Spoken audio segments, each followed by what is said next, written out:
오늘도 주님의 말씀을 통해 하나님 나라를 누리는 복이 있기를 주님의 이름으로 축원합니다. 오늘 본문의 말씀은 우리가 너무나도 잘 아는 홍해 사건이죠. 이스라엘 백성이 애굽에서 나와 홍해 앞에 서게 되어졌을 때 그들의 심정은 정말 착잡하고 막막했어요. 블레셋 사람들의 길로 가면 지름길로 가고 홍해가 그들의 앞을 가로막을 이유가 없어요. 그런데 하나님께서 그들을 돌려보내셨다는 거죠. 람셋에서 숫곳으로, 숫곳에서 에담으로, 에담에서 비아히롯으로 오다 보니까 이것을 보고 애굽 사람들이 뒤쫓아온 거예요. 빠른 길, 급한 길로 갔으면 어찌 보면 그들이 쫓아오지 못했을 수도 있어요. 그런데 분명 저들이 돌아가는 것이 뻔히 보이니까 급히 병거들을 출동시켜 뒤따라오게 되어졌죠. 그러다 보니까 앞에는 홍해가 막고 뒤에는 애굽 군대가 쫓아오고, 그런 이스라엘의 입장에서는 이제 꼼짝없이 죽게 되었구나. 이게 그들의 반응이에요. 막막해요. 앞은 바다가 가로막고 있고 뒤는 군대가 쫓아오고, 그 군대와 싸울 힘이 이스라엘에는 없죠. 그들에게 어떤 무기가 있는 것도 아니고 그들에게 어떤 조직적인 군사 훈련이 있는 것도 아니었어요. 애굽에서 그냥 노동하다가 급하게 나왔어요. 그러니 그들에게 무슨 힘이 있겠습니까? 그러니 그들의 반응도 우리는 이해해야 돼요. 너무나 자연스러운 반응이죠.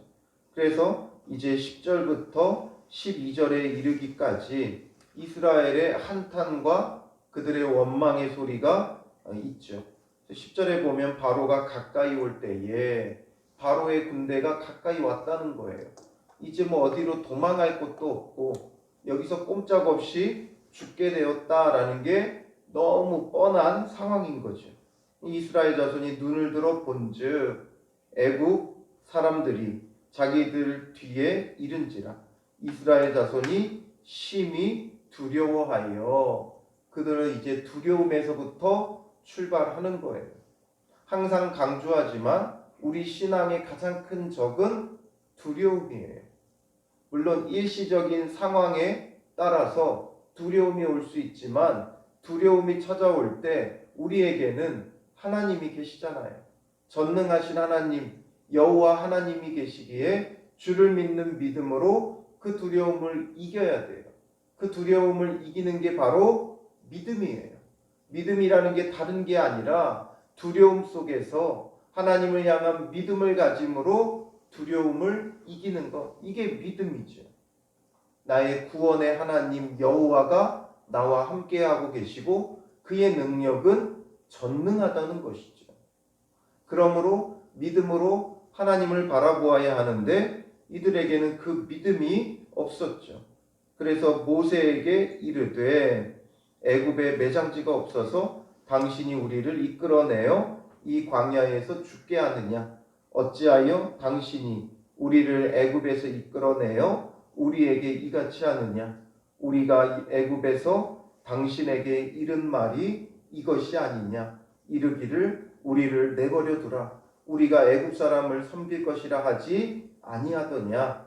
애굽 사람을 섬기는 것이 광야에서 죽는 것보다 낫겠노라 말하죠. 애굽 사람 섬기는 게 광야에서 죽는 것보다 낫다. 원망하고 불평하고 이제 죽게 되었다고 그들의 한탄의 소리가 모세를 대적하게 만들고 있는 것이죠. 이게 오늘 우리의 모습인 거예요. 어떤 어려움이 찾아오면 믿음의 눈을 들기보다는 항상 신세 한탄을 한다는 거죠. 죽게 되었다고. 믿음이 없어요. 우리가 믿음 있는 척하지만 사실 믿음이 있는 게 아니라 우리는 믿음이 있다 치고 자꾸만 다른 것들을 쫓고 있어요. 그러니 진짜 믿음을 발동해야 될 때는 믿음 없는 모습이 여실히 드러나죠. 불안에 떨고 이러지도 못하고 저러지도 못하고 좌불안석이고 어떻게 할까? 이렇게 할까? 저렇게 할까? 막막하기만 하고, 그런 속에서 결국에는 신세 한탄이 나오는 것이 자연스러운 사람의 모습이죠. 그때 모세가 어떻게 반응합니까?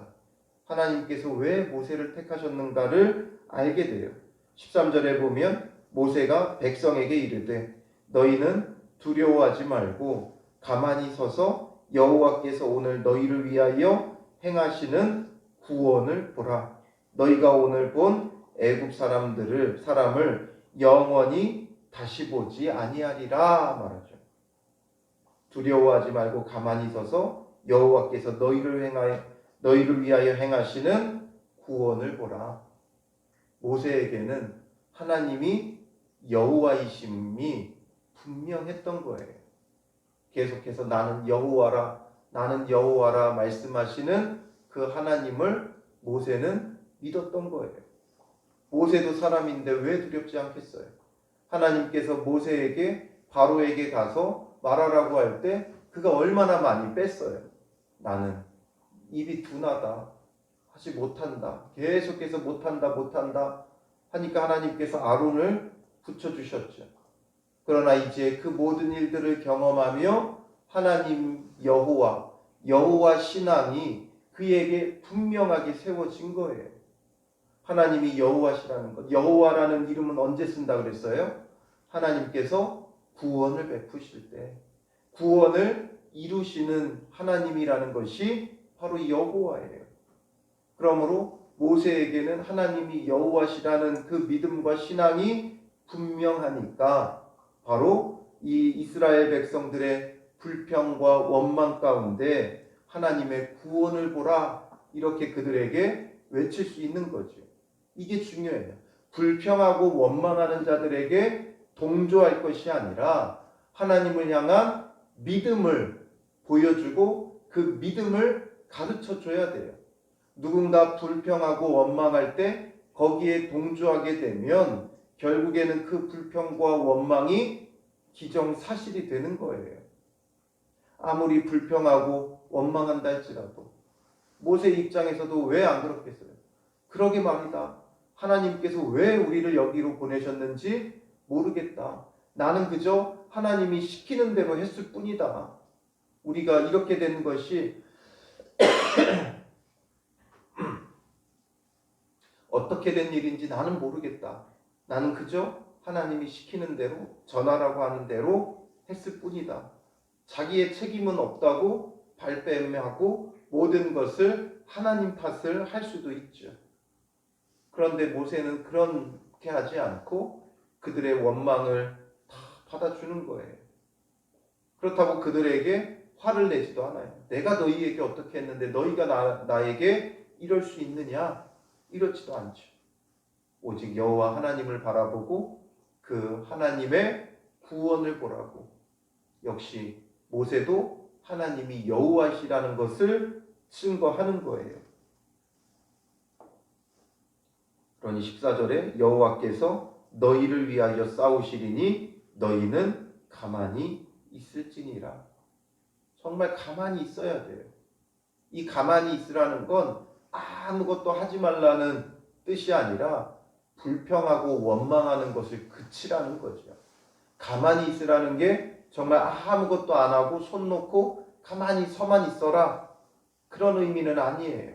가만히 있으라는 건 너희가 할 일이 없다. 하나님이 하실 일이 있는 것이고 그러니 너희가 이 불평하고 원망하는 것 좀 그치고 가만히 하나님이 무엇을 하시는가 보라라는 것이죠. 너희가 오늘 본 이 애굽 사람들을 영원히 다시 보지 않을 것이다. 하나님이 우리를 위해 싸우실 것이다.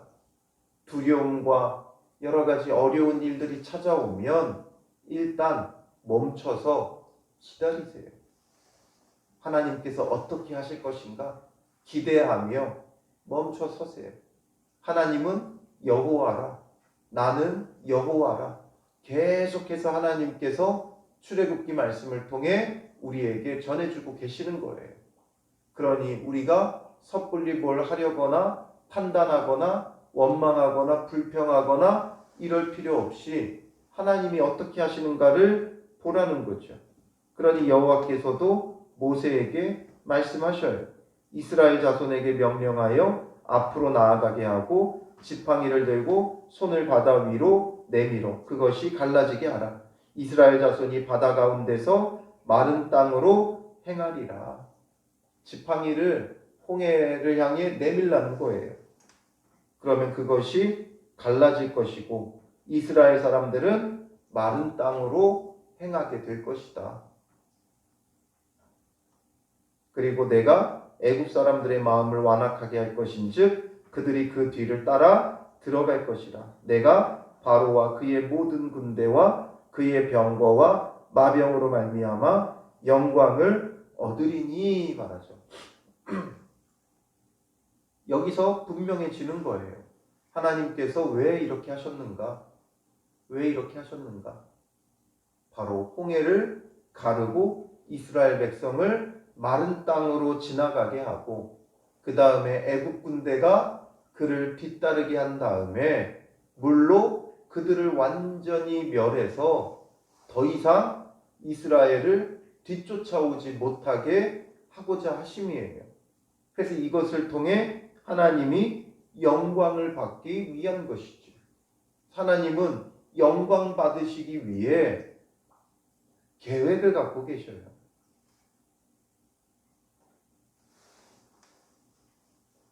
해외에서 많은 상을 받았던 우리나라 영화의 그 유명한 대사가 있죠.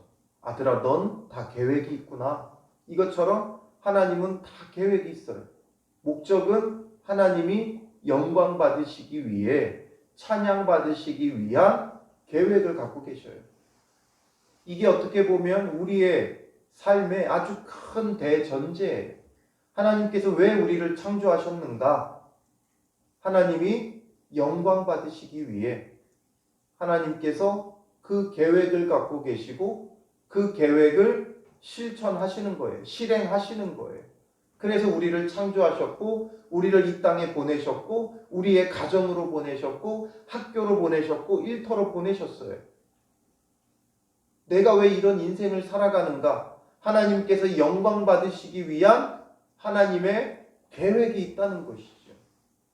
그래서 하나님은 그 계획 가운데 이스라엘 백성을 홍해를 가르고 건너게 하심으로 이것을 통해 하나님의 백성이 물 가운데로 지나가며 세례를 받고 구원을 받고 건짐받게 하시고 뒤쫓아오는 애굽 군대는 완전히 거기에 수장시켜 버리는 거예요. 그렇지 않고 블레셋 길로 갔다면 애굽 왕 바로에게는 자꾸만 어떤 마음이 들겠어요? 저 이스라엘 우리의 종인데 우리의 노예인데 다시 가서 잡아오자. 이 마음이 언젠가는 또 찾아와요. 고대 사회는 계속해서 끊임없는 정복 전쟁이었어요. 그러니까 언젠가는 또다시 가나안 땅을 정복하러 가야겠다라는 마음이 찾아오겠죠. 그러니 아예 그런 마음을 갖지 못하도록 이스라엘의 하나님이 어떤 분인가, 이스라엘의 보호자 되시는 여호와가 어떤 분인가를 보여주고 하나님의 영광을 그들로 깨닫게 하고, 그래서 18절에 내가 바로와 그의 병거와 마병으로 말미암아 영광을 얻을 때에야 애굽 사람들이 나를 여호와인 줄 알리라.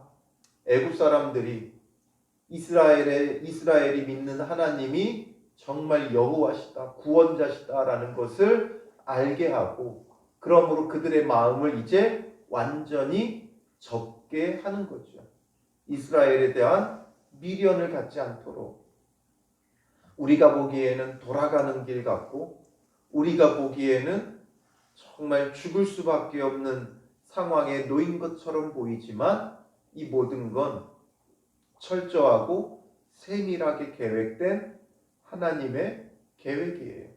하나님께서 영광 받으시고 하나님이 여호와시라는 것을 나타내기 위한 하나님의 계획이라는 거죠. 이와 마찬가지로 오늘 우리의 삶도 같아요.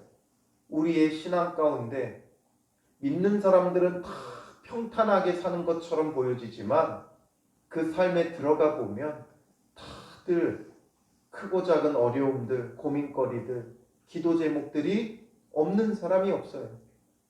왜 이런가? 하나님의 계획이 있기 때문이죠. 하나님께서 우리를 구원해내시고 건져내시며 영광 받으시고 하나님만이 여호와시라는 것을 드러내려고 하나님의 선한 계획이 우리에게 있기 때문이에요. 그것을 알지 못하면 어떻게 되는 거예요? 불평하고 원망하다가 끝나버리는 인생이 되는 거예요.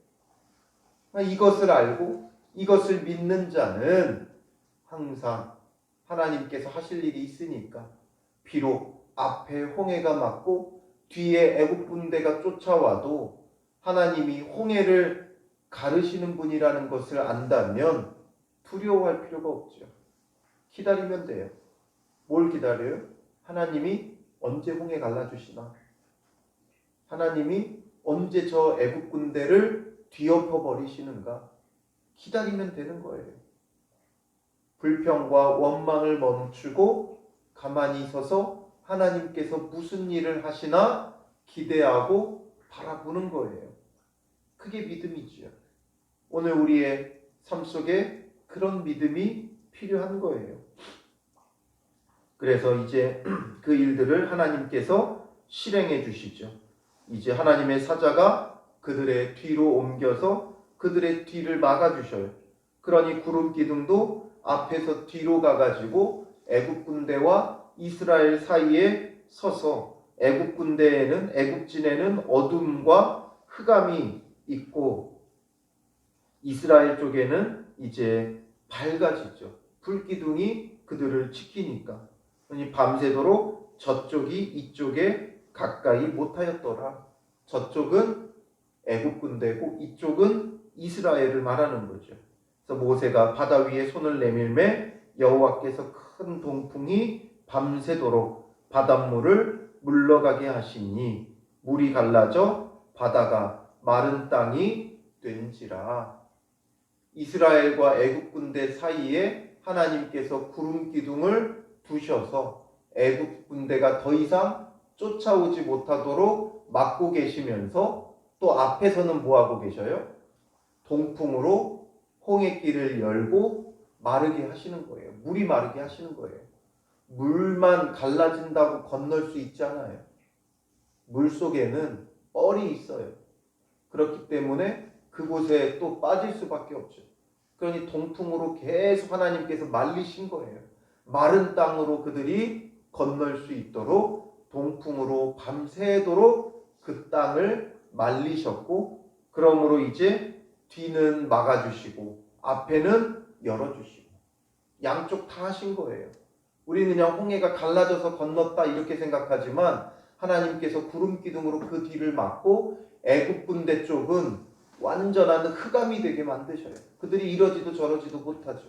어디로 나아갈 바를 몰라요. 시간이 있어도 더 이상 이스라엘에게 접근도 못해요. 기세등등하게 병거를 대동하고 막 쫓아왔는데 정작 그 앞에 와서는 더 이상 나아가지 못하는 거죠.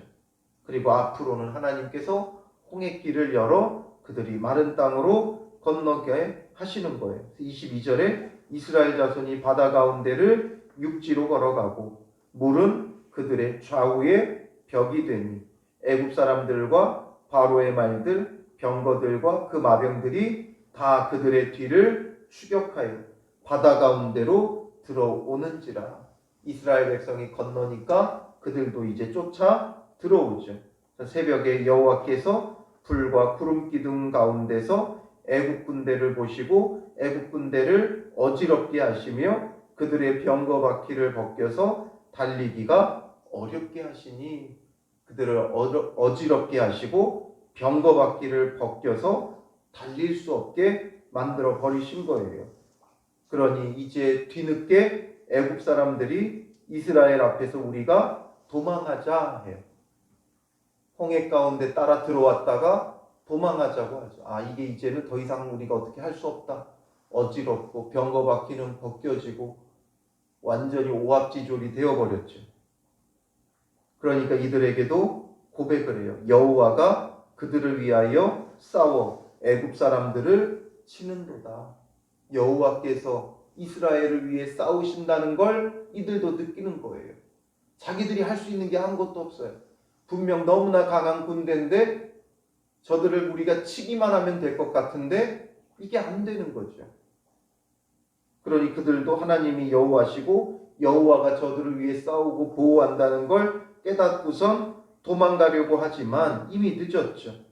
그래서 여호와께서 모세에게 내 손을 바다 위로 내밀어 물이 애굽 사람들과 그들의 병거들과 마병들 위에 다시 흐르게 하시니 모세가 손을 바다 위로 내밀매 새벽이 되어 바다의 힘이 회복된지라 애굽 사람들이 물을 거슬러 도망하나 여호와께서 애굽 사람들을 바다 가운데 엎으시니 물이 다시 흘러 병거들과 기병들을 덮되 그들의 뒤를 따라 바다에 들어간 바로의 군대를 다 덮으니 하나도 남지 아니하였더라. 똑같은 사건인데 이스라엘 백성은 마른 땅으로 건너 구원을 받고 애굽 군대에는 물이 다 덮어 하나도 남지 않고 다 죽게 되는 거예요. 항상 구원과 심판은 함께 있다고 했죠. 따로 있지 않아요. 쌍둥이에요. 같이 가는 거예요. 이스라엘 백성은 같은 일로 인해 구원받지만 애굽 사람들은 같은 일로 인해 다 죽임받게 되어지는 거죠. 그래서 그러나 이스라엘 자손은 바다 가운데를 육지로 행하였고 물이 좌우에 벽이 되었더라. 그날에 여호와께서 이같이 이스라엘을 애굽 사람들의 손에서 구원하시매 이스라엘 사람들은 구원하셨고 이스라엘이 바닷가에서 애굽 사람들이 죽어 있는 것을 보았더라. 애굽 사람들은 죽임당한 거예요. 그때서야 이스라엘이 여호와께서 애굽 사람들에게 행하신 그 큰 능력을 보았으므로 백성이 여호와를 경외하며 여호와와 그의 종 모세를 믿었더라. 이제서야 믿었더라가 나오는 거죠. 이 믿음까지 오기가 얼마나 어려웠던가 보게 되죠. 결국에는 두려움을 넘어 믿음까지 와야 되는 거예요. 우리의 신앙도 두려움을 넘어 믿음까지 와야 돼요. 거기에는 하나님의 계획이 있다는 것, 그걸 믿어야 돼요. 하나님의 계획이 없다면 우리는 두려울 수밖에 없고 죽을 수밖에 없죠. 그러나 하나님은 다 계획이 있어요. 저와 여러분들을 향한 계획이 있어요.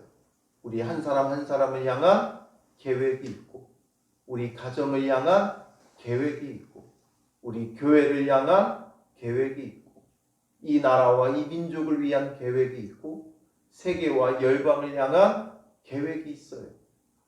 그러니 그 하나님을 믿고 신뢰해야 돼요. 가만히 서서 하나님께서 행하시는 구원을 봐야 돼요. 오늘 하루 우리의 삶 가운데 불평과 원망을 멈추고 하나님께서 그의 선하신 계획대로 우리의 구원을 이루심을 바라볼 수 있는 그런 복된 하루가 되시기를 주님의 이름으로 축원합니다. 기도하겠습니다. 살아계신 아버지 하나님, 모든 사람을 구원하기 위한 선한 계획을 가지고 계시는 여호와 하나님을 오늘 말씀을 통해 만나게 됩니다. 그러나 우리가 믿음이 없어 하나님의 계획하심과 구원하심을 바라보지 못하고 우리는 시시때때로 두려워하고 넘어지고 낙심하고 낭망하는 것이 우리의 모습입니다. 불평하며 이전이 더 좋았다고 어리석은 말을 내뱉는 것도 우리입니다. 이런 어리석은 우리를 긍휼히 여겨주시고 믿음의 눈을 열게 하여 주시옵소서. 믿음 없음을 용서하여 주시고 우리 안에 참 믿음을 허락하여 주셔서 선한 계획을 갖고 계시는 하나님께서 우리를 그 선하신 계획대로 구원하시는 여호와이심을 바라보게 하옵소서. 전능하신 하나님을 바라보고 그 전능하신 주께서 우리를 구원하여 주심을 바라보므로 하나님의 영광이 우리의 삶에 드러나게 하여 주시고 우리를 통해 하나님이 영광 받으실 뿐만 아니라 하나님이 여호와이심을 이 세상을 통해 알게 하는 믿음의 삶이 될 수 있도록 인도하여 주시옵소서. 오늘 하루 온전히 주의 선하신 계획을 믿고 기다리는 복된 날 되게 하여 주실 줄 믿사오며 예수님의 이름으로 기도합니다. 아멘.